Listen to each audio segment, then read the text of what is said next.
আজকের ভিডিওটি একটি অন্যতম ব্যক্তিত্বকে নিয়ে। বলছিলাম ইরানের প্রেসিডেন্ট ইব্রাহিম রাইসির কথা, যার সাহস প্রতিটা মুসলিমের মনে আত্মবিশ্বাস এবং উৎসাহের সৃষ্টি করেছিল, যার পেছনে শত্রুদের মেলা লেগেছিল। তার মৃত্যু কি শুধুই দুর্ঘটনা, নাকি সেখানেও আছে ষড়যন্ত্রের গন্ধ? সাল 1960, ইরানের মাসদাদ শহরে জন্ম হলো এক ছোট্ট শিশু। কে জানতো তার ভবিষ্যৎ যে এত উজ্জ্বল হবে? পিতা মুস্তফা রাইসি ছিলেন একজন সম্মানিত ধর্মীয় ব্যক্তি। বাবার আদর্শেই বড় হয় ছেলে, যার ইসলামের শিক্ষার প্রতি ছিল বিশাল অনুরাগ। শিক্ষাজীবন মাসদাদেই শুরু করে। পরবর্তীতে কুম শহরে ইসলামী আইন এবং বিচারশাস্ত্রে অধ্যয়ন করেন। পরবর্তীতে 2019 সালে ইরানের প্রধান বিচারপতির দায়িত্ব পালন করেন। বিচারের ক্ষেত্রে তিনি ছিলেন অত্যন্ত কঠোর, যে কারণে কিছু লোক তাকে তো তেহরানের কসাই নামেও চিনত। 2021 সালে তেহরানের এই কসাই প্রেসিডেন্ট নির্বাচনে 62% ভোট নিয়ে ইরানের 8ম প্রেসিডেন্ট হিসেবে নির্বাচিত হন। এত গেল রাজনীতিতে আসার কাহিনী।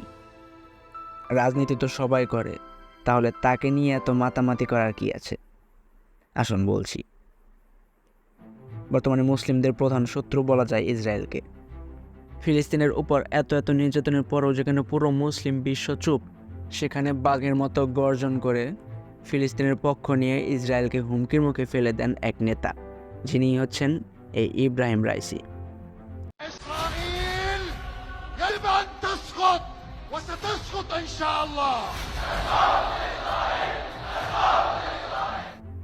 তার এই ভূমিকা বিশ্বে তোলপাড় সৃষ্টি করে দেয়। মুসলিমদের মনে সৃষ্টি করে অবিরাম ভালোবাসা, পাশাপাশি শত্রুদের মনে ভয়।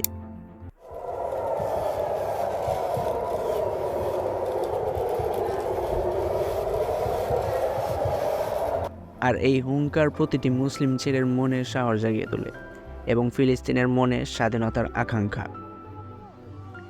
তবে হ্যাঁ, আমাদের এই মুসলিম নেতা আমাদের মাঝে আর নেই। গত 19 মে হেলিকপ্টার দুর্ঘটনায় মৃত্যুবরণ করেন। তার এই মৃত্যু কি শুধুই দুর্ঘটনা বলা যায়? আসলে কি দুর্ঘটনা, নাকি হত্যা, নাকি এর পেছনে রয়েছে আরো কোনো ষড়যন্ত্র? يا أبا عبد الله إني ولي لمن والاكم، ولي لنائب الإمام عليه السلام، وللمرجعية، ولدولة الإسلام، وللمقاومة، ولسيد المقاومة، وللشهداء والجرحى، ولكل شعب مجاهد يدافع عن دين الله ودين رسول الله يا أبا عبد الله। এখন পর্যন্ত ইরান থেকে এটিকে একটি দুর্ঘটনা ছাড়া আর অন্য কিছু বলা হচ্ছে না। তবে হ্যাঁ, তার প্রতি যে শত্রুগুলো ছিল, তাতে আমাদের মনে সন্দেহ হওয়াটা স্বাভাবিক। যেহেতু ইরান থেকে বলেছে এটি একটি দুর্ঘটনা এবং খারাপ আবহাওয়াকেই হেলিকপ্টার দুর্ঘটনার প্রধান কারণ দেওয়া হয়েছে, তো সেখানে আমাদের আর কিছু বলার নেই, সেখানে আমাদের আর কিছু বলার সুযোগও নেই।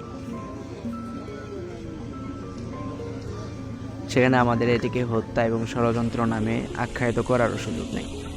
যাই হোক, আল্লাহ তাকে জান্নাতের উচ্চ মাকাম দান করুক।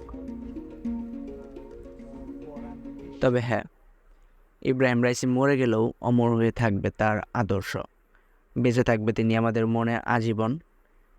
প্রিয় ইব্রাহিম রাইসি, আমরা তোমাকে ভুলব না।